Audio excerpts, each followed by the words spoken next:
En este video voy a tratar de explicar, desde mi punto de vista, cómo funciona el sistema de publicaciones científicas en la actualidad, qué es el proyecto Sci-Hub y por qué es tan importante que exista. Sci-Hub fue fundado por Alexandra Asanovna Elbakian, una desarrolladora de software y neurocientífica de Kazajistán. Sin embargo, Alexandra no es tan conocida por sus aportes científicos en el área como por haber fundado en 2011 el proyecto Sci-Hub, una web que brinda acceso gratuito a artículos científicos. Según mi parecer, su contribución a la ciencia se encuentra a la altura de los grandes científicos de la historia, como Galileo Galilei, Isaac Newton, Albert Einstein, María Sklodowska-Curie, Edward Jenner o Rosalind Franklin. En este video voy a tratar de fundamentar por qué opino esto. Primero vamos a explicar simplificadamente cómo funciona el sistema de publicaciones científicas actualmente. Supongamos que un científico cualquiera, por ejemplo el Dr. Newton, ha obtenido resultados novedosos e importantes en sus investigaciones y cree que pueden ser de interés en la comunidad científica, por lo que desea comunicarlos. Por este motivo, elige una revista perteneciente a una editorial determinada y envía su artículo para publicación. Un editor de la revista, supongamos que el Dr. Hook, recibe el artículo y lo lee cuidadosamente. En esta instancia el Dr. Hook puede hacer dos cosas: rechazar el artículo directamente debido a que éste considera que está fuera del alcance de la revista, está mal escrito, no es relevante o simplemente no es de interés de la revista. O dar curso para que continúe el proceso. En este caso la siguiente instancia es el proceso de revisión de pares o peer review. El editor envía el artículo a dos o más científicos externos a la editorial que trabajan en el tema del artículo enviado. Por ejemplo, a las doctoras Curie y Franklin, para que lo revisen, evalúen y den su opinión sobre el manuscrito. Estas pueden rechazar el artículo por fallas en los experimentos, conclusiones equivocadas, falta de novedad, entre muchos otros motivos. Pedir modificaciones, como pueden ser cambios en la redacción o repetir experimentos, o aceptar el artículo para publicación. La decisión final, en base a la revisión de las expertas, la toma el editor.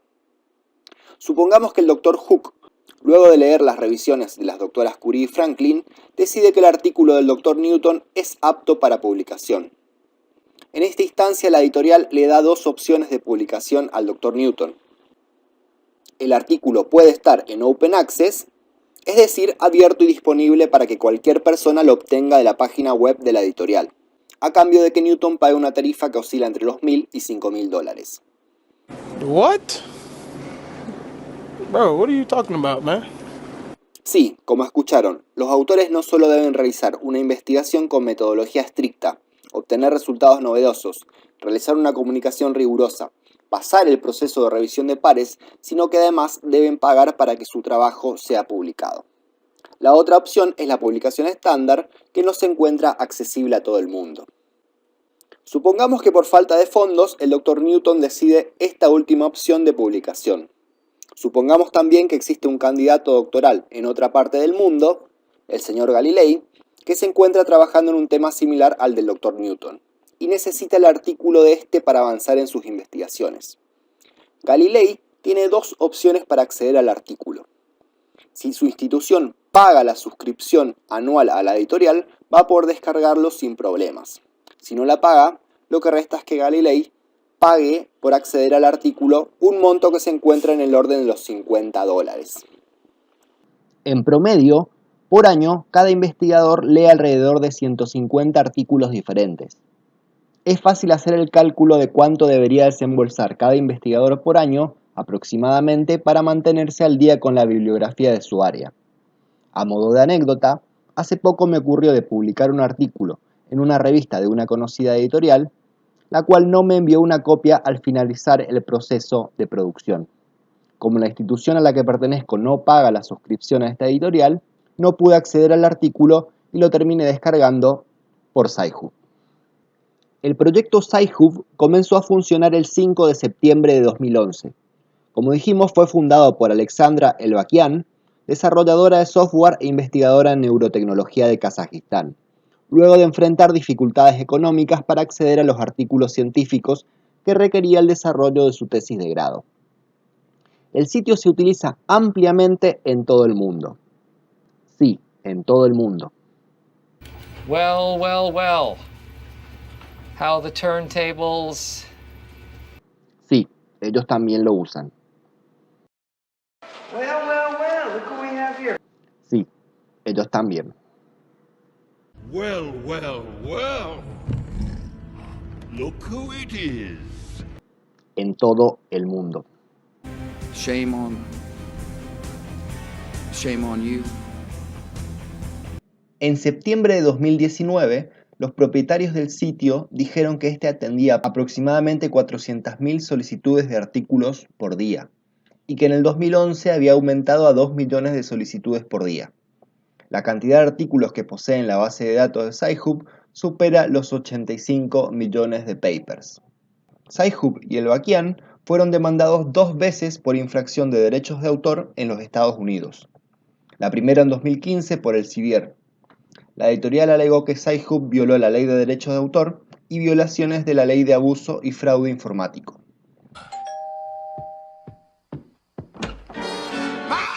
Hola, Simpson. Mis abogados y yo pasábamos por aquí y vinimos a visitarlo. ¿Gusta una taza de té y galletas con malvavisco?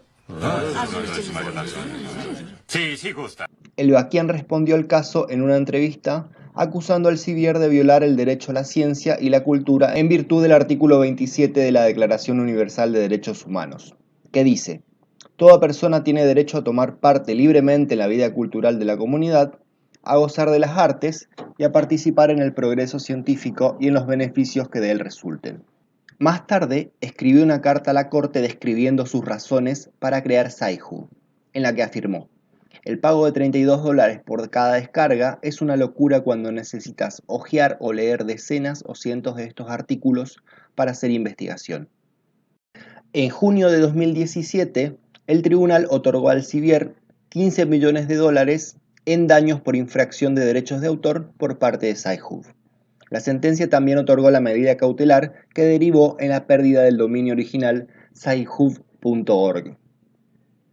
También en 2017, la American Chemical Society presentó una demanda contra Sci-Hub en el Tribunal de Distrito de los Estados Unidos para el Distrito Este de Virginia, alegando infracción de derechos de autor y marca registrada. Solicitó una sentencia de $4.8 millones por daños y el bloqueo del proveedor de servicios de Internet del sitio web de Sci-Hub. El 6 de noviembre de 2017 se otorgó a la American Chemical Society una sentencia en rebeldía y se otorgó una medida cautelar permanente contra todas las partes en concierto activo o participación con Sci-Hub que tengan notificación de la medida cautelar. El 23 de noviembre de 2017, 4 dominios Sci-Hub quedaron inactivos por orden judicial. Tras estas demandas, Alexandra permaneció escondida debido al riesgo de extradición. También hubo demandas contra Sci-Hub y el Elbaquian de otras editoriales y en otros países. La propia Sci-Hub opera desde Rusia, utilizando distintos nombres de dominio y direcciones IP. Este hecho, junto con la visión y opinión del Elbaquian sobre el acceso a la ciencia, han provocado que se acuse a esta de comunista e incluso de espía rusa. Según describía en diciembre de 2019 el Washington Post, el Departamento de Justicia de los Estados Unidos abrió una investigación para analizar los posibles enlaces del Elbaquian con el Kremlin. El Elbaquian insiste que Sci-Hub no está de ninguna manera afiliado con la inteligencia rusa o de ningún otro país. Agrega que el repositorio fue fundado con donaciones y con su tiempo y dinero personal. Pero ¿cómo hace Sci-Hub para conseguir los artículos? Los usuarios pueden acceder a artículos ingresando el código identificador del artículo, o DOI, en la barra de búsqueda en la página principal. Si el artículo ya está en el repositorio, la solicitud se entrega de inmediato. Si el documento aún no está en el repositorio, aparece una pantalla de espera mientras el sitio utiliza las credenciales de otra persona perteneciente a una institución que sí tiene acceso al documento, que luego de obtenido se entrega al usuario y es posteriormente almacenado en el repositorio. En una reciente carta a la revista Nature, la cual le dio derecho a réplica antes de publicar una nota muy dura de editores de las grandes revistas en contra del sitio Sci-Hub, Alexandra respondió a las acusaciones de ataques de suplantación de identidad, piratería y de comprometer la base de datos de las instituciones académicas. Alexandra afirmó que no existe una sola persona que haya denunciado a Sci-Hub por ciberataques, excepto los editores de las grandes revistas. Afirma que las editoriales se preocupan por los ciberataques, pero no les importan en absoluto las millones de personas que no pueden acceder a la ciencia porque no tienen dinero. Y remata: el objetivo de Sci-Hub siempre fue el reconocimiento como un sitio completamente legal.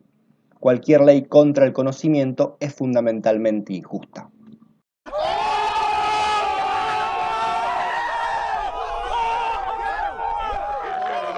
¿Cómo seguirá la historia de Alexandra y su proyecto Sci-Hub? Todavía es una historia en desarrollo. La gran mayoría de los investigadores y candidatos doctorales apoya la filosofía y metodología de Sci-Hub en pos de remover las barreras en el camino de la ciencia. Las investigaciones, en la mayor parte de los casos, se realizan con fondos públicos nacionales.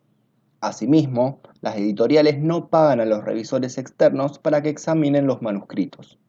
Es una enorme contradicción que los resultados de estas investigaciones estén vedados o tengan un costo prohibitivo para millones de científicos y público en general. Sci-Hub se mantiene funcionando con donaciones de investigadores y lectores. En su página pueden encontrar las formas de colaborar.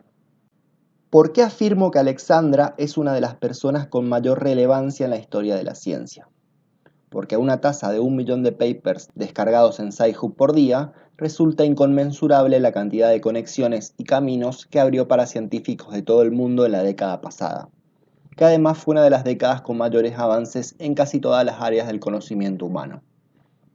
El método científico y el conocimiento científico acumulado son las herramientas más poderosas con que cuenta la humanidad hasta el momento para la eliminación de falacias y prejuicios, ayudar a tomar las mejores decisiones posibles y elegir los caminos más convenientes.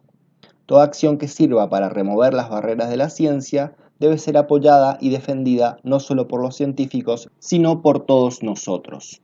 A modo de cierre, y parafraseando a Alexandra, el conocimiento científico pertenece a la humanidad. Larga vida al proyecto Sci-Hub.